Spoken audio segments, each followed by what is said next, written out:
right, so the first one, you got to find the area between. So if I make these into z-scores,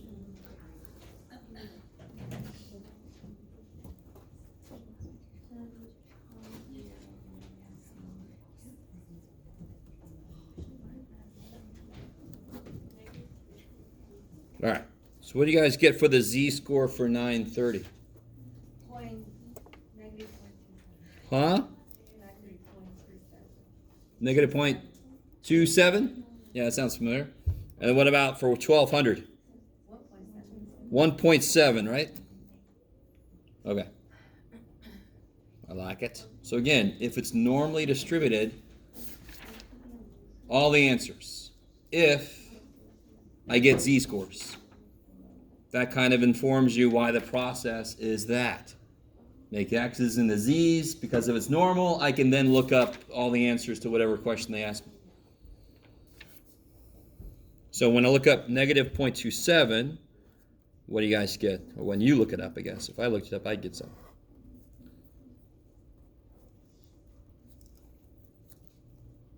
Anybody look that up? What's negative 0.27? What do you get? 0.3936. 3936. What about for 1.7? 9554. 9554. And some of you guys will never believe me, but this is completely physical, this problem. That's too much area. If I subtract that off, I'll be left with exactly what I'm interested in. So what do you get when you subtract those? 0.56. 18. Coolness. 5618? Okay.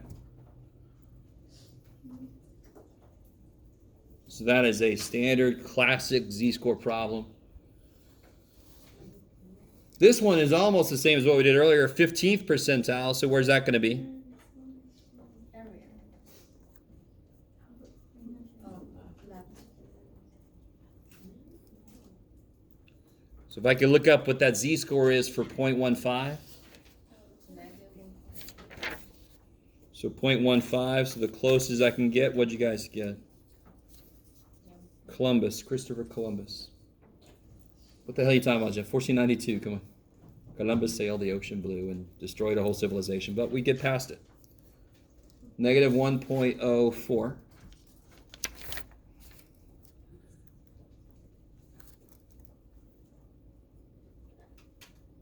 Is everybody all right? I see. So again, 15th percentile means there's 15% below that score. If I find 15%, I'm not going to look at 0.15. Again, that has nothing to do with this problem because that is not a z-score. It's a percentage. Percentages live in here. So 0.15, the closest I can get was 1492. So that's negative 1.04.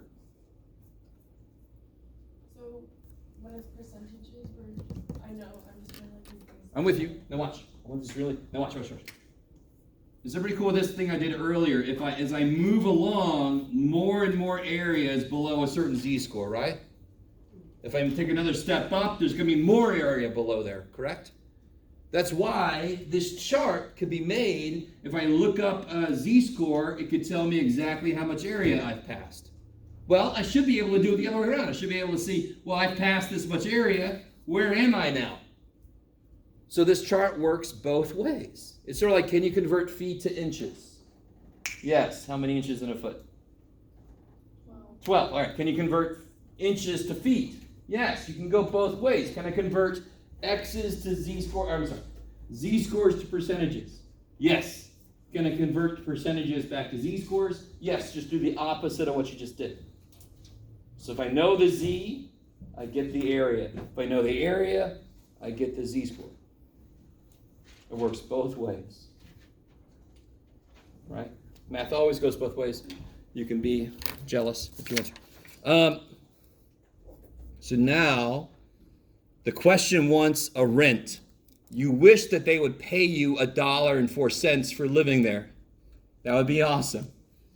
It's not much money, but shit, it's better than paying $1,400 or whatever. So how do I make that back into a rent? Yeah, use the crazy ass formula, the little backwards formula, right? Because now I know what the z-score is. So x is the mean. You go down 1.04 of these. And what do you guys get for that?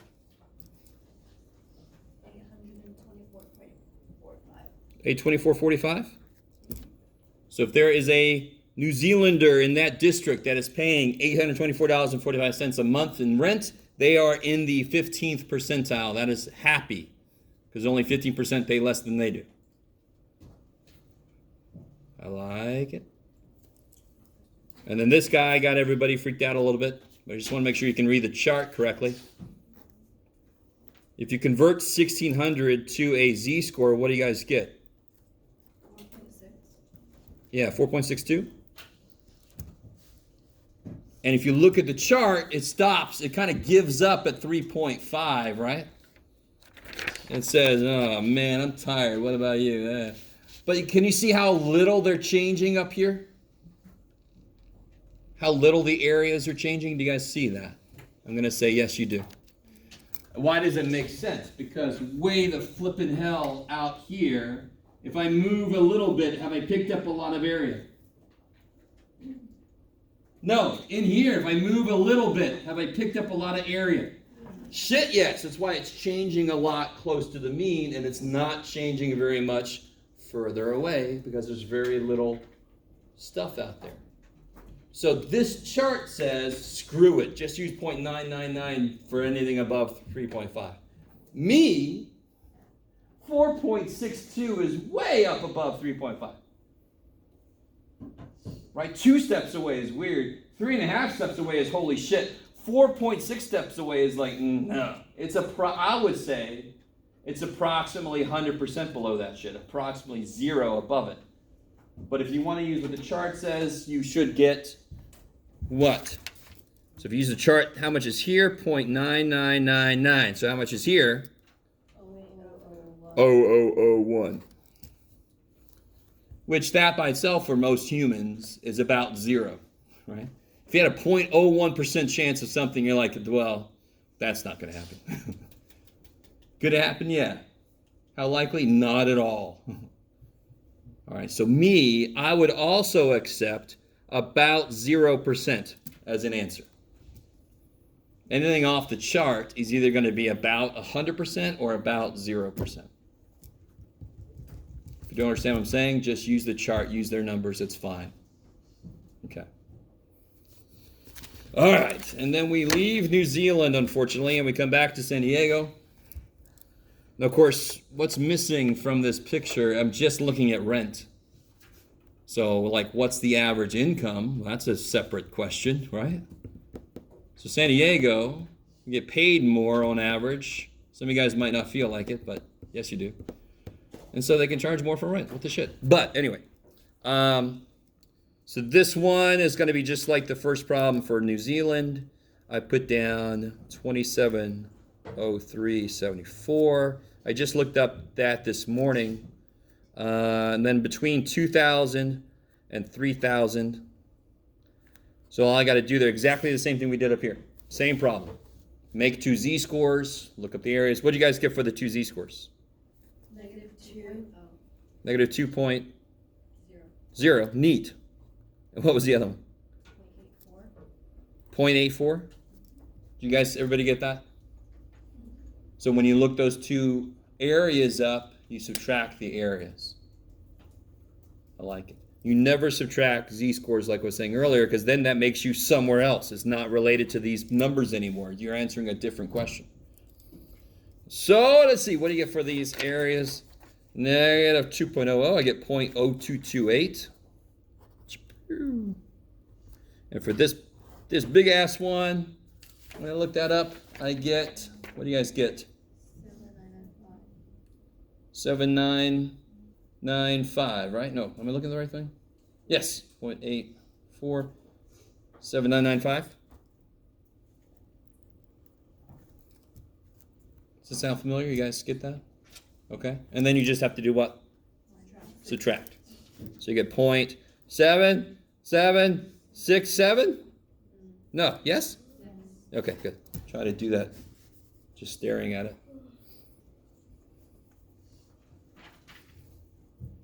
Okay. So the more you understand the fact that this problem is exactly the same as this problem, the more you understand everything about math, to be honest. The numbers changed. Who gives a shit? The process is the same. Okay. This guy, same idea. Put 270374. Put 1600. So in New Zealand, almost all 3-bedroom flats are cost below $1,600. Right? Do you think it's right? In San Diego, how many 3-bedroom flats? What percentage? Well, let's see. If I make this into a z-score, did anybody do that? What is this z-score down here? Let me bring this up. Negative 3.13. Okay, so that's still on the chart. So what do you get when you look at negative 313 up? Negative 3.13. 0009. So almost zero, right? If anybody has a 3-bedroom place, then I hope to God you have roommates to help you out, but also you can probably live this problem. You're probably somewhere up here with rent. I got a 2-bedroom place, and I'm kind of lucky I'm down there. I found it. Anyway. Show up. No. Find the rents bounding the... All right. This one's the freakiest problem on here. On purpose. I mean, we haven't looked at a problem like this yet. But does it make sense? What would the picture look like? Middle 90%. So like that. Does that make sense? That's the middle 90%. I'll take that as a... So if I could get these two z-scores, I could convert them back into rents. This z-score, does the chart know shit about this area? What's the only area that the chart understands?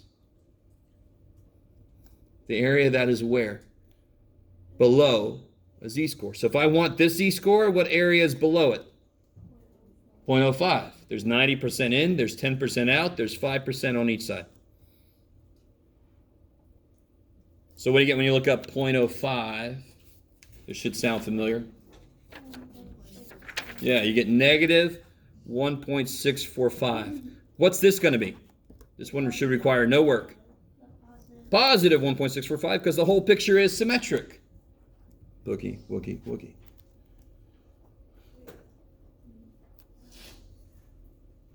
So again, so make sure. So 90% in means 10% out means 5% on this side. Why did I do that? Because I want this z-score, and the chart only understands areas that are below a z-score.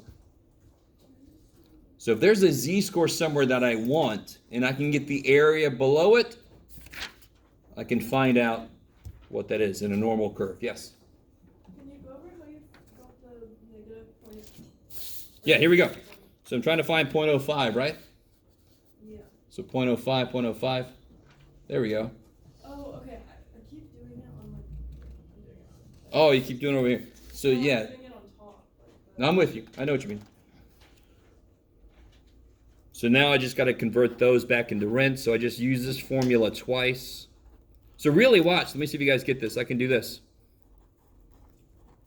Look what I can do. See if I can squeeze this in here. I was going to just do a Michael Scott there, but I figure that's inappropriate. The mean, go up and down this many of these. Because I'm going to go up and down the same number of steps, right? 1.645. So if I could just figure out what this is,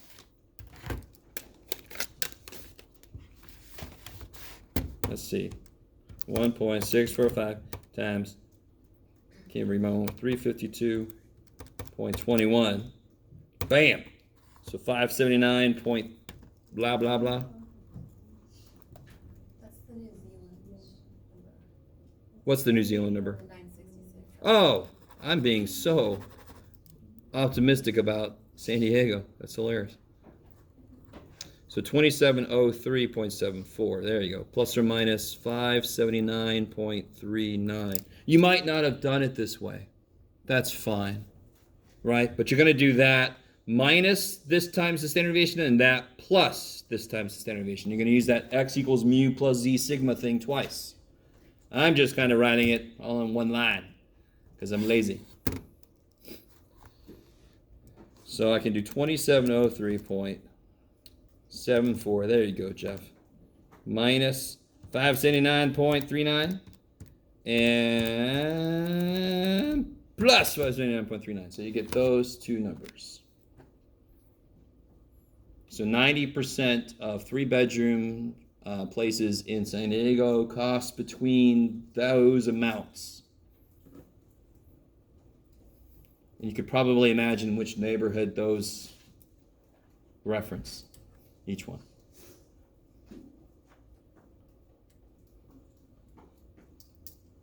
Trust me, I loved my first little bedroom of my first little apartment. It was below the ground. I could see people walking through the windows. Had the hot water pipe going over on the ceiling. And it cost me $326 a month. And you're like, yeah, well, it's back in the 60s. No, stop. I'm not that old. It was back in the 90s, but still. Oh, wow. So a little preview just to really, really make your morning suck.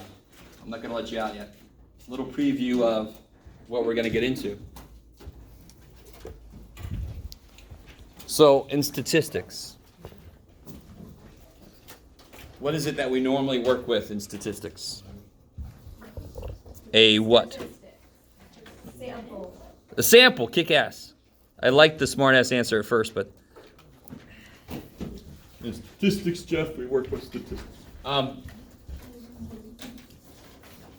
None of what we've done so far has referenced a sample yet. Everything we've done is about picking one person, one place. What's the probability that one thing is this?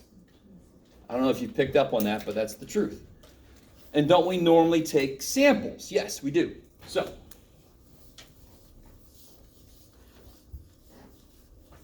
I just want to plant this seed in your brain. It sounds so sci-fi, but don't freak out. If I had I don't know if I've done this one in here yet. Average ages, or just ages in Florida. So from 0 up to 100, whatever. So this could be, so I could go around and ask people, how old are you? I'm 2. And you put a 2-year-old there, and how old are you? I'm 87. Put an 87-year-old. Pop. You know. So most people there seems to be nobody in here, right? Just randomly, there was nobody in there. You guys with me? Most people either are really young or really old, which is basically Florida. All right. You're retired or you're surfing, and then in the middle, there's just a few people that are like, what the shit? Now, this is if I ask one person at a time. Can you imagine what's the most likely thing that would happen if I took a group of like 10 people? Is it really likely that I would randomly pick a bunch of people right there? If I randomly pick people, is it likely that I would get a bunch of people that are less than 3 years old? No. What's the most likely thing that would happen? If I randomly pick 10 people, I should get maybe, there should get a mixture, right? It should be really unlikely that I don't get anybody from here, and it should be really unlikely that I don't get anybody from here. So I should get like a mixture. And we know the answer to this next question. What is the most expected value for the average age? So if I take 10 people in Florida, what should I expect their average to be? somebody say 5 years old? So there's an average age at Grossmont, right? Let's say it's 24. If I take 10 people, randomly select 10 people from Grossmont, what's my expected average for them? 24. Is it gonna be 24? No, but I expect it to be 24 or close to 24. Are you with me? So the most likely thing that should happen from, if I do every sample of 10, I should get most of them have an average close to or equal to the mean. So what's the picture gonna do? The picture's gonna do this. What's the picture gonna do? There's gonna be a little bit of a peak here. Because there's going to be, what's the most likely thing? I get a mixture of people. So now I'm going to make, what's this picture made by? I don't say how old are you and then put a dot for you. I say how old are you 10 people? And then I take their average and I put a dot. How old are you 10 people? I take the average, I put the dot. How did I make this first picture? How old are you? Bam. How old are you? Bam. This one, how old are all of you? Calculate. Bam. Right? So where am I going to put the most dots? Freaking right there. That should be the most likely thing. What's sort of the second most likely thing is a bunch of people at one of these two peaks. So there should probably be like a little thing there and then a little thing there. Okay. Which one of these has a bigger standard deviation? The top one or the bottom one? Which one has a bigger standard deviation? The top one. Because what's standard deviation? How far you get from the mean on average. Doesn't this one not get away from the mean as much? Because most of them are right on the mean. So what we're going to talk about next time more is the mean stays the same if I take samples, but the standard deviation gets smaller. It goes like this. It goes towards the mean because that's the most expected thing in any random sample. Oh, shit. So next time, it's related to that colorful thing on the other side. You don't have to look at that yet. We're going to look at that next time. And next time I'm going to have the practice test because I think our test is going to be that following Monday. Yeah, buddy. Woohoo, yeah. So the next Monday. It's on the homework sheet. Yeah. Today's Wednesday, right? Don't do that to me. Everything's kind of like smushing together now. Don't forget your IDs and stuff.